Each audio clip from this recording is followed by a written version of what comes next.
Olá a todos. Este aqui é um estudo da segunda carta de João que eu estou gravando para vocês, nesses dias em que nós não podemos reunir pessoalmente, infelizmente. Isso é um meio de nós tentarmos compensar as nossas reuniões que nós não podemos realizar. É claro que não substitui perfeitamente, mas espero que seja bênção na vida de vocês. E para esse período de quarentena em que nós estamos afastados uns dos outros, eu escolhi a segunda carta de João para estudar com vocês. Serão 4 vídeos contando com esse, em que eu irei expor parte por parte a segunda carta de João, porque eu acredito que ela tem muito a nos ensinar, especificamente para esses dias que estamos passando. Para isso, eu preparei um material aqui para vocês, em que nós vamos acompanhar o texto bíblico juntos. Nós temos então as devocionais que farei com vocês na segunda carta de João. Esse aqui é o texto que nós vamos trabalhar e acredito que agora vocês podem ler bem. Vamos seguir a partir daqui, mas antes de ler o texto, vamos fazer uma oração. Senhor, nós te agradecemos porque o Senhor nos deu recursos nos dias em que vivemos para poder, de alguma forma, compensar parte daquilo que nós temos quando estamos juntos. Te agradecemos pela sua palavra que nos instrui, independente das circunstâncias. Te agradecemos pelo teu Santo Espírito que nos ensina a tua palavra dia após dia. Te agradecemos, Pai, pela sua presença em nossa vida e porque o seu amor derramado em nós é o que nos une. Porque a verdade de Cristo é o que nos une em amor. Te agradecemos, Pai, e peço que o Senhor abençoe quem estiver assistindo esse vídeo, esse estudo na segunda carta de João, para que também seja transformado pela verdade. É o que te peço em nome de Cristo Jesus. Amém. Vamos lá então. O texto que vamos estudar hoje é o versículo 1 a 3 da segunda carta de João, que diz o seguinte: O presbítero, a senhora eleita os seus filhos, a quem eu amo na verdade, e não somente eu, mas também todos os que conhecem a verdade, por causa da verdade que permanece em nós e conosco estará para sempre.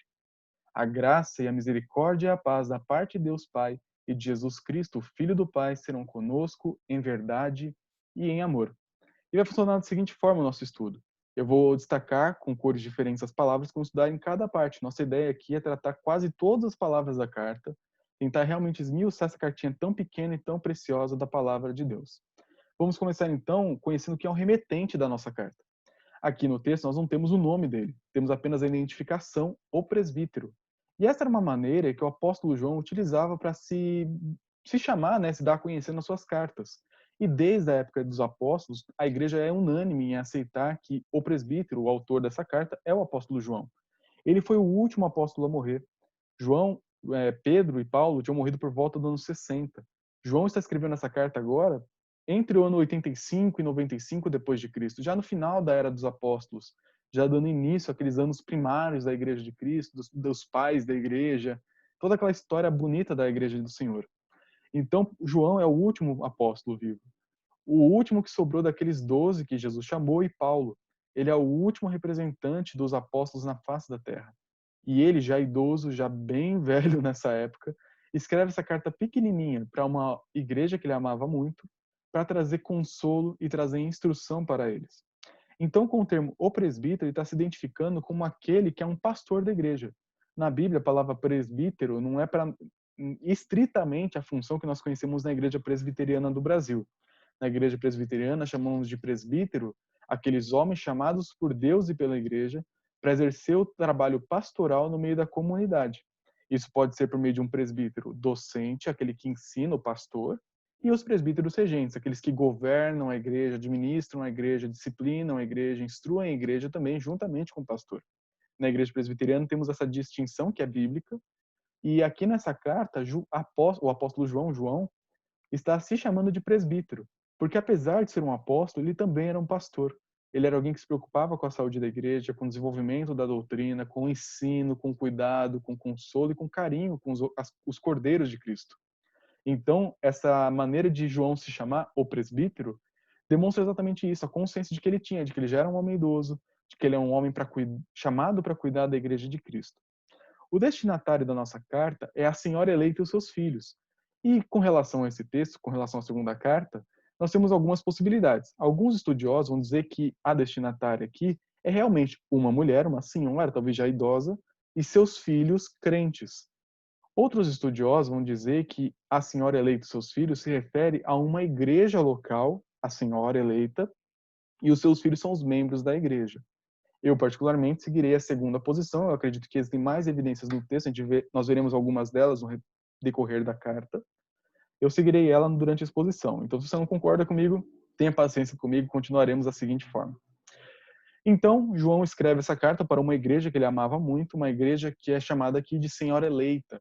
Na Bíblia, tanto no Antigo e no Novo Testamento, o povo de Deus é chamado de um nome feminino, é a noiva de Cristo, é a videira de Deus, é aquela amada do noivo. Então, a amada eleita, escolhida desde a fundação do mundo, os seus filhos, aqueles que foram gerados no seio da igreja, os crentes da igreja, eles são os destinatários da carta que João, o presbítero, escreveu. Então, nós temos o restante da carta agora, o começo do desenvolvimento dela. João escreve a carta para aquela igreja dizendo: essa igreja, vocês que eu estou falando agora, são quem eu amo na verdade. E não somente eu, mas também todos que conhecem a verdade. E aqui nesse primeiro versículo nós temos dois grandes temas do apóstolo João que nós não podemos deixar de perceber.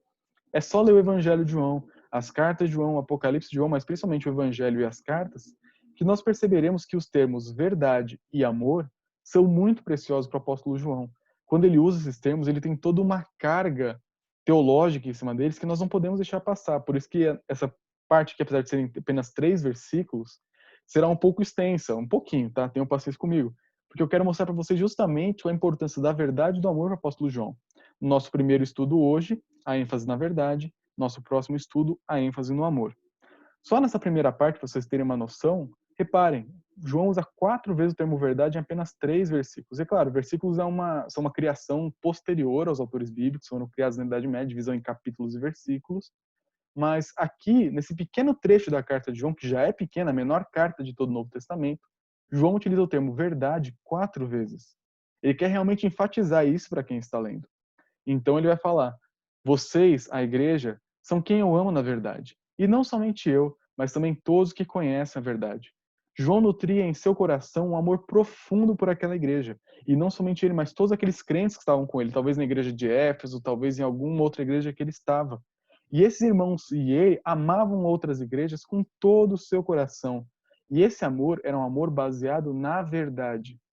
E esse é um ponto importante para nós. Em nossos dias, nós tratamos o amor como algo que não precisa nem sempre seguir a verdade. Sabe aquela coisa? Eu tenho que seguir meu coração e não a minha cabeça. Tem hora que o coração tem que falar mais alto, o coração, a paixão tem que bater mais forte. É mais importante o amor do que a verdade em alguns momentos. Eu prefiro amar do que, em nome da verdade, talvez ser duro com alguém. Esse não é o modelo bíblico. Pela palavra de Deus, nós temos que entender que o amor, ele não pode ser desassociado da verdade. Quando o amor é desassociado da verdade, ele é um amor pecaminoso. É um amor de acordo com o nosso próprio coração. Por isso que nas Escrituras, quando fala do amor de Deus, é um amor que às vezes dói, é um amor que às vezes machuca. Por que que Deus nos disciplina como filhos? Porque a disciplina acontece em nossas vidas por meio da ação de Deus sobre nós e também por meio da Igreja de Cristo, quando somos disciplinados ou advertidos por alguém. Por que que isso acontece? É porque nos odeiam? É porque Deus não nos ama? Justamente o contrário. Na palavra de Deus, e tanto em Provérbios como em Hebreus, nós temos o registro de que Deus disciplina a quem Ele ama. Ele disciplina os seus filhos. O amor bíblico é um amor que às vezes dói. É um amor parecido com o amor de mãe em alguns graus, né? É aquele amor que faz puxar as orelhas, dar uma boa chinelada em seus filhos quando eles se afastam da verdade, se afastam do correto. O amor bíblico é um amor que dói às vezes. Mas também é um amor muito terno, um amor que nos emociona, um amor que nos enche de lágrimas de alegria. Quando nós pensamos no tamanho do amor de Deus por nós, pelo que Cristo fez na cruz, pela maneira como Ele cuida de nós diariamente, se você gastar tempo pensando nisso, lendo a palavra de Deus, refletindo sobre o amor de Deus, talvez você fique até emocionado, pensando em tudo aquilo que Deus tem feito por você, o tamanho do amor e do carinho que Ele tem por você. O amor de Deus é um amor fundamentado na verdade, fundamentado na revelação de Deus, fundamentado no próprio caráter de Deus. Tanto que no Evangelho de João, escrito pelo próprio autor da nossa carta que estamos estudando, Jesus é dito como aquele que reclama para si o título: eu sou a verdade, o caminho e a vida. Mas ele fala que ele é a verdade. Na primeira carta de João, João diz que o Espírito Santo é a verdade. Nós temos também na primeira carta de João falando que Deus é amor. O nosso Deus é a fonte de toda a verdade, a fonte de todo amor. Ele é o nosso parâmetro de verdade e amor. E quando o apóstolo João fala que o amor que ele tinha pela igreja era baseado na verdade, ele está falando que eu tenho por vocês um amor cristão. O amor baseado naquilo que Cristo ordena para nós, naquilo que Deus fez por nós. Por isso, quando nós pensamos em nossas relações uns com os outros e com a igreja de Cristo, por toda a face da terra, por onde nós formos, nós temos que pensar em um relacionamento profundo, mais do que o relacionamento que nós temos às vezes com familiares nossos, porque nossos vínculos mais profundos e mais verdadeiros são com aqueles que são filhos de Deus, com a Senhora eleita e seus filhos. Quando nós deixamos nosso amor, nossos relacionamentos ficarem mais presos a pessoas que não amam na verdade, pessoas que não sabem o que é o amor verdadeiro, que não sabem o que é a verdade verdadeira, por mais redundante que isso pareça, nós estamos nos desviando daquilo que Deus nos mostra. É claro, nós devemos amar nossos familiares, devemos amar nosso vizinho, aqueles que não são cristãos, que estão próximos de nós. Devemos amar sim, mas não o amor que negocia a verdade. E nós não devemos amar essas pessoas pensando que elas nos amarão de volta da maneira correta. Porque o amor verdadeiro é o amor baseado na verdade. Essa verdade é Cristo. Somente um cristão pode amar assim. Então, aqui no começo da carta de João, para aquela igreja, nós temos ele falando: eu amo vocês na verdade. E não somente eu, mas todos aqueles que conhecem a verdade. Todo aquele que conhece o Evangelho, que conhece a Deus, ama, mas ama de acordo com a verdade. O texto continua nos mostrando também que esse amor acontece por causa da verdade que permanece em nós e conosco estará para sempre. A verdade que João está falando aqui não é um mero conhecimento intelectual. Não é um conhecimento que você adquire no seminário fazendo matérias como eu faço no momento. É claro, coisas boas acontecem, existem. Não é que o seminário seja algo ruim, que o estudo técnico da teologia seja algo ruim. Mas é que às vezes a gente pensa em verdade como algo assim, é mera informação. Que a verdade é algo que você pode simplesmente ler assim, um livro, e pronto, eu sei a verdade. A verdade que a Bíblia nos fala é uma verdade transformadora. É uma verdade que permanece em nós. E é uma verdade que está conosco, uma verdade que tem um relacionamento pessoal conosco. Quando você conhece o Evangelho, conhece a verdade da Escritura, você conhece de verdade mesmo, não tem como você sair dali como você era antes. A verdade nos transforma, a verdade nos confronta, a verdade lava o nosso ser e nos faz mais parecidos com Cristo. A verdade da palavra, a que permanece em nós, a que conosco está para sempre, a verdade que fundamenta o nosso amor, é uma verdade transformadora. Como que você e eu adquirimos essa verdade? Por meio dela mesma, da palavra de Deus. Quando nós gastamos tempo lendo um capítulo, poucos versículos, um livro, um salmo, quando nós gastamos tempo ouvindo a voz de Deus, a verdade, nós temos a nossa vida transformada. E através dessa palavra que o Espírito Santo aplica nos nossos corações, nós somos capacitados, incentivados, estimulados a amar os outros nessa verdade, de acordo com esse padrão, com o padrão supremo que é a lei de Deus. Além disso, o texto nos mostra a bênção que João roga para aquela igreja. Ele fala: a graça, a misericórdia e a paz da parte de Deus Pai e de Jesus Cristo, o Filho do Pai, serão conosco em verdade e em amor. Essas palavras são muito preciosas. E às vezes, porque nós lemos a palavra com constância, ou usamos esses termos comumente, nós perdemos a grandiosidade que eles carregam em si. Quando falamos de graça, estamos falando do favor divino de Deus por nós. É quando Deus nos dá aquilo que nós não merecemos. E a misericórdia de Deus é justamente o oposto. É quando Deus não nos dá aquilo que nós merecemos. Quando olhamos para a cruz, percebemos essas duas coisas de forma bem explícita. O que Cristo sofre na cruz, ele sofre em nosso lugar, para que nós não soframos aquilo que nós merecemos como pecadores, a ira de Deus. Por isso, misericórdia. Recebemos misericórdia quando Deus não nos pune por aquilo que nós somos, pecadores, mas ele pune a Jesus Cristo. Mas basta apenas punir a Jesus Cristo? Não. Vem a graça, o favor imerecido de Deus, a bênção de Deus sobre nós, que não merecemos essa bênção, nós não merecemos o amor do Pai, mas ele derrama esse amor sobre nós pelo que Cristo fez na cruz, através da obra do Espírito Santo em nossas vidas, que aplica o que Cristo fez na cruz à nossa existência. Quando pensamos em graça e misericórdia, estamos pensando justamente nisso. A graça é aquilo que Deus nos dá sem nós merecermos, e a misericórdia é quando nós não recebemos aquilo que nós merecíamos, mas recebemos aquilo que Cristo merece, aquilo que ele conquistou na cruz por nós. E a última palavra, a paz, ela é interessante, porque ela tem uma ligação profunda com o termo graça e misericórdia. Nós éramos inimigos de Deus. Efésios, no capítulo 1 nos diz, capítulo 2 nos diz que nós éramos filhos da ira. Por causa dos nossos pecados, o nosso Deus justo e santo tinha que nos punir. Isso porque ele é justo, santo, bondoso, amoroso. Ele tem que punir o mal. Quem de nós gostaria de um juiz, de alguma autoridade injusta? Nenhum de nós. Quando pensamos em Deus, é aí que nós não queremos mesmo um Deus injusto. E justamente por causa dessa justiça perfeita do nosso Deus, ele tem que punir o pecado.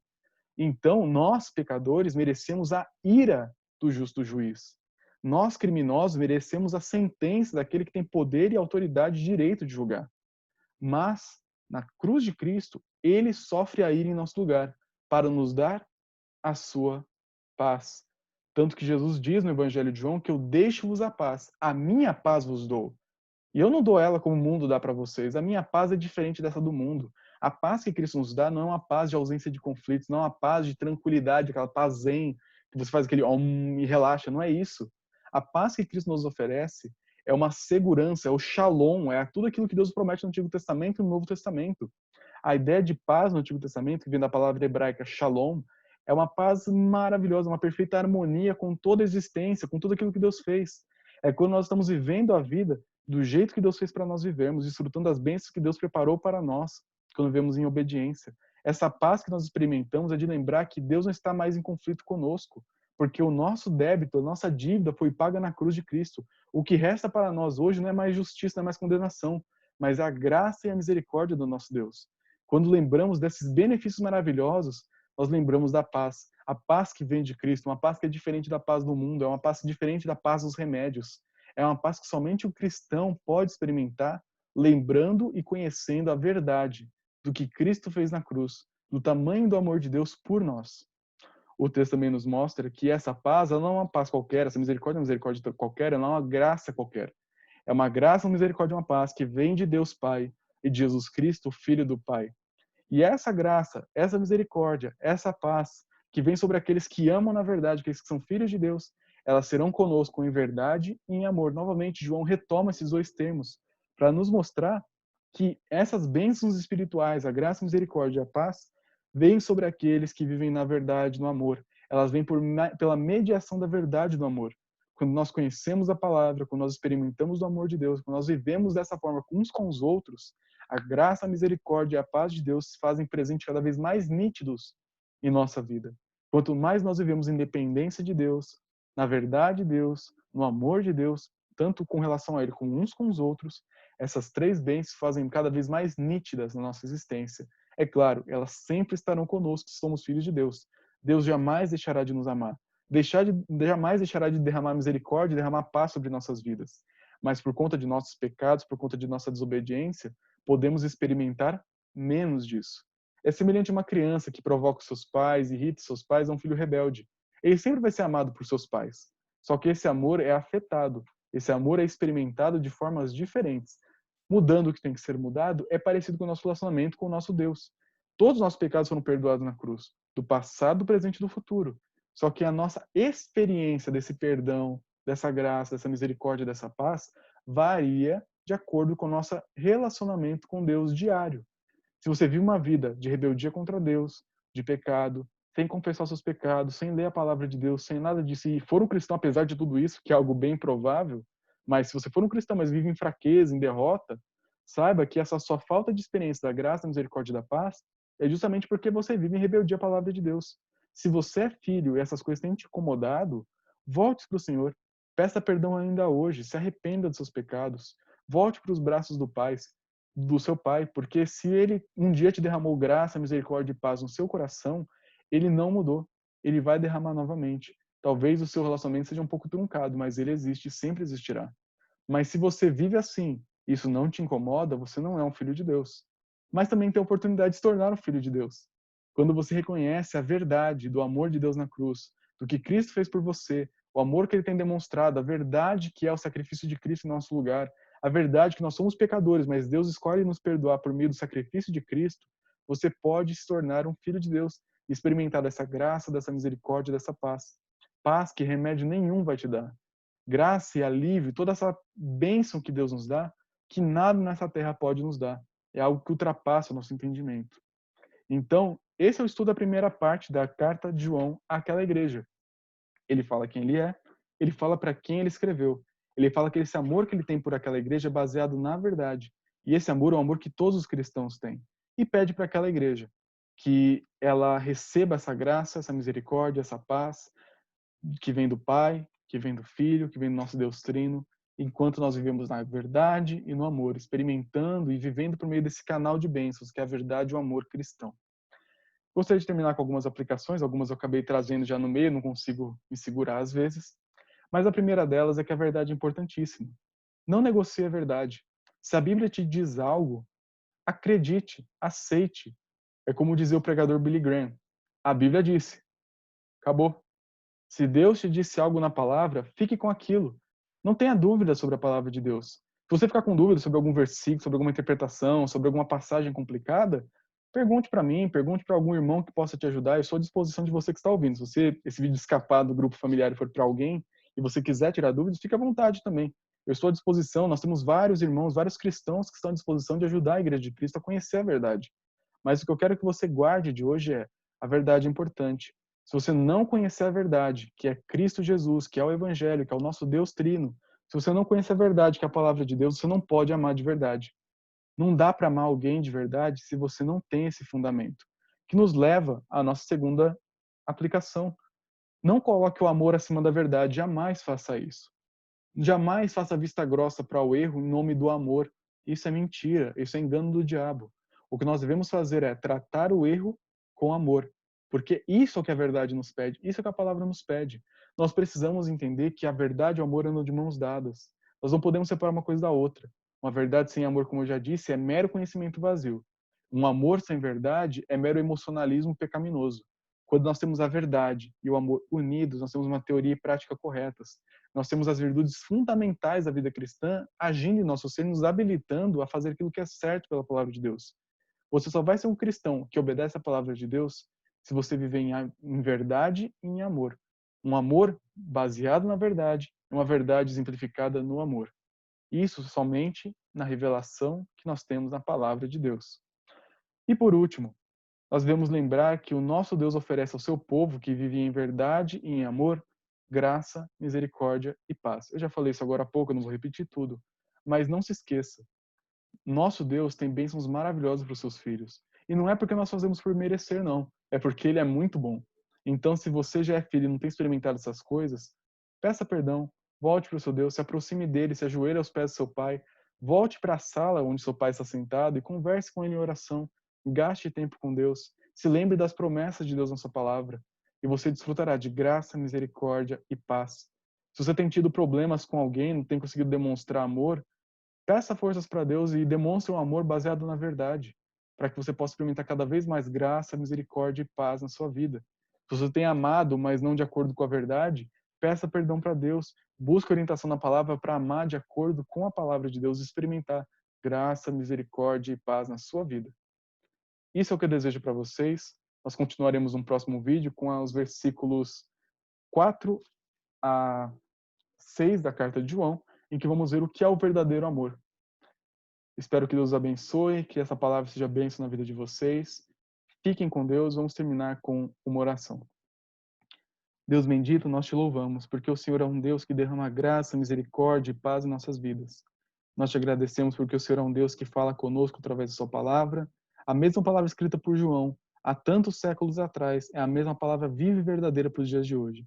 Te agradecemos porque o Senhor registrou essa pequena carta através do seu Santo Espírito, através de João, para que nós pudéssemos conhecer um pouco mais do papel da verdade e do amor na nossa vida cristã. Peço que o Senhor abençoe meus irmãos que estão ouvindo. Se tem dificuldades em demonstrar um amor baseado na verdade, ajude-os. Derrame graça, poder do teu Santo Espírito para que façam isso. Se tem dificuldade de amar de acordo com a verdade, ou até mesmo demonstrar o amor cristão, que o Senhor os convença de seu pecado, que o Senhor os habilite a fazer isso de acordo com a sua vontade. E também te peço, Pai, para aqueles que não têm experimentado essas bênçãos espirituais, que o Senhor tenha misericórdia deles, o Senhor tenha graça sobre a vida deles, o Senhor derrame a sua paz sobre a vida deles, o Senhor derrame essa paz, essa graça e misericórdia sobre todos nós. É o que nós pedimos em nome de Cristo Jesus. Amém. Fique com Deus e até um próximo estudo.